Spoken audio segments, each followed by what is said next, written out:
दोस्तों नमस्कार, मैं हूं विवेका। आप देख रहे हैं खबर बिहार 24। बिहार में सरकार एनडीए की बन गई, लेकिन पूर्व उप मुख्यमंत्री सुशील मोदी के दर्द को किसी ने नहीं बांटा।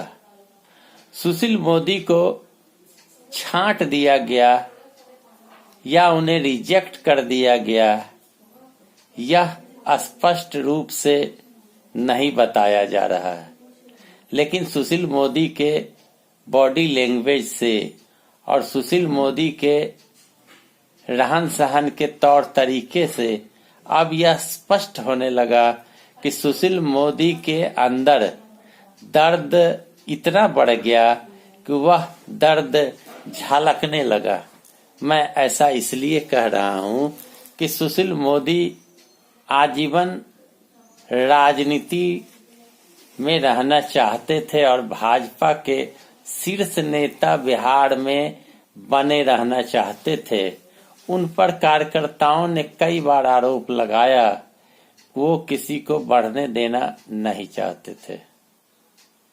उप मुख्यमंत्री के पद से उन्हें छांट कर हटा दिया गया और दो अलग मुख्यमंत्री बन गए उप मुख्यमंत्री। उन्हें उम्मीद थी कि एक उन्हें बनाया जाएगा, एक अन्य को, लेकिन सुशील मोदी को नहीं बनाया गया।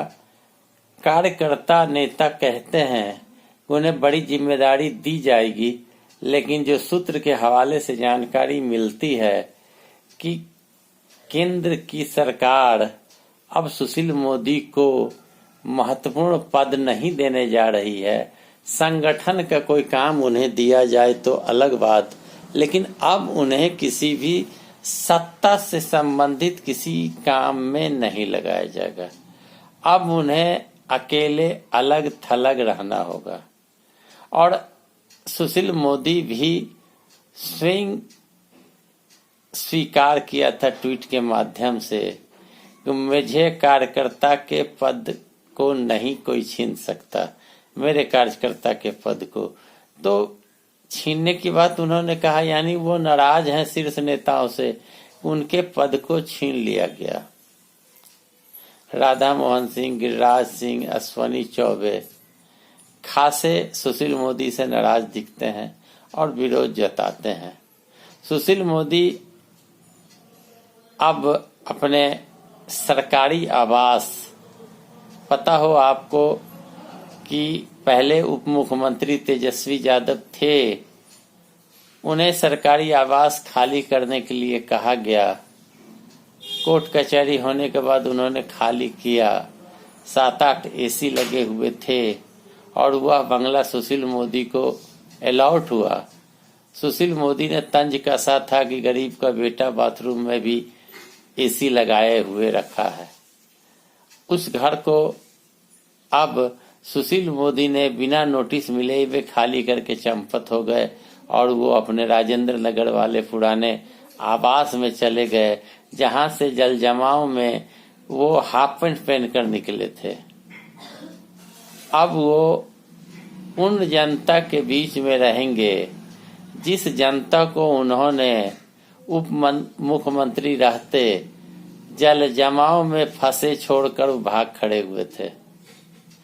अब सुशील मोदी की कद इतनी छोटी हो गई कि अब उन लोगों के साथ समाज में रहना होगा। सुशील मोदी को यह दर्द है कि मुझे शीर्ष नेताओं ने साइड कर दिया, लेकिन यह उनकी सजा है, क्योंकि उन्होंने लालू और लालू परिवार को बदनाम करके, अनर्गल बातें करके इतने दिन तक अपने आप को सत्ता पर काबिज रखा। लेकिन अब शीर्ष नेता समझ गए कि इनका एक ही नारा है, लालू लालू परिवार, और इसी के सहारे ये चाहते हैं कि सत्ता सुख प्राप्त हो और शीर्ष नेता खुश हो और हमें गद्दी प्राप्त हो। शीर्ष नेता जनता के नब्ज को जान चुकी है। अब जनता के नब्ज के मुताबिक वो नए लोगों को लाकर, नए लोगों को प्लेस करके, नए लोगों से काम करवाकर अपने जनाधार को बढ़ाने में लगे हुए हैं। और सुशील मोदी तेजस्वी, राबड़ी, लालू वगैरह वगैरह में ही फंसे रहते थे। तो उनकी यह ओछी हरकत को केंद्र ने समझा और समझ के उन्होंने देख लिया कि इतना लालू परिवार का विरोध के बाद भी तेजस्वी यादव के साथ जनता है। तेजस्वी ने कड़ा संघर्ष किया और कड़ा टक्कर दिया। अब बड़ा मुश्किल से एनडीए की सरकार उलट पुलट करके बनी है। यानी अब सुशील मोदी वाला नारा लालू परिवार को बदनाम करने का नहीं चलेगा। तो फिर सुशील मोदी को रखने से फायदा क्या। तो उनकी छटनी कर दी गई, हटा दी गई और अब नई मंडली बनाई गई, नया खेमा बनाया गया। अब सुशील मोदी घर चले गए पुराने अपने पैतृक आवास और वहीं अपना राग देते रहेंगे, डफली बजाते रहेंगे और भाजपा के कार्यक्रम में शरीक होते रहेंगे। लेकिन अब सत्ता और सरकार से उनकी कोई वास्ता नहीं रह गई। निकाले जाने के पहले ही वो भाग खड़े हुए सरकारी आवास से। हो सकता है वह आवास तारकेश्वर प्रसाद को अलॉट हो जाए, क्योंकि वो उप मुख्यमंत्री बने और पहले शपथ लिए। तो दोस्तों, यह जानना आपको जरूरी था कि सुशील मोदी की छटनी के बाद वो अब उप मुख्यमंत्री के घर को भी, आवास को भी खाली करके पैतृक आवास पर चले गए हैं और उनकी पूछ खत्म हो गई। पत्रकार बंधु भी अब उन्हें तजब्बो नहीं दे रहे हैं, उनसे बात नहीं कर रहे। वो राजनीति में अब बहुत नीचे की ओर जा रहे हैं। उनकी राग, उनकी डफली उन्हीं को मुबारक। मेरा वीडियो कैसा लगा? अच्छा लगे लाइक करें, शेयर करें, कमेंट करें, सब्सक्राइब करें मेरे चैनल को। धन्यवाद।